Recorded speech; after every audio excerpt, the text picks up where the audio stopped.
దొరుకుతుంది కాబట్టి ఆకుకూర అందరూ తినొచ్చండి. ఇప్పుడు వర్షాల మీద వస్తుంది కాబట్టి 2 టమాటాలు వేసుకొని, మరి రేటు అదిరిపోతుంది కదండి టమాటాలు. ఒక్క టమాటానే వేసానండి. 4 పచ్చిమిరకాయలు వేసి కుక్కర్లో పెట్టి 4 విజిల్స్ రానిచ్చానండి.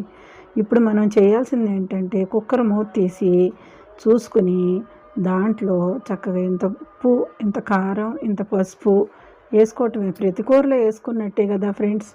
ఇలా వేసుకుని ఇంతలోపు ఏం చేయాలంటే చింతపండు ఉంటుంది కదండి, పిండి వేసేసి పులుసు తీసి అది కూడా దీనిలో పోసేసి చక్కగా కలదిప్పేసుకోవాలి. మొత్తం మెత్తగా అయిపోవాలి. మెత్తగా అయిపోయిన తర్వాత మనం చక్కగా ఇదిగో ఇట్లా బాగా 2-3 పొంగులు రానిచ్చేసేయాలండి పప్పుని. వచ్చిన తర్వాత చిన్న కళాయి పెట్టుకొని చక్కగా చిన్న మూకిడి పప్పు తాలింపు మీకు తెలిసిందే కదా. వెల్లుల్లిపాయలు ఎక్కువగా, ఎండుమిర్చి ఎక్కువగా వేసుకోవాలి. తాలింపు దినుసులు వేసుకోవాలి. చక్కగా ఫ్రై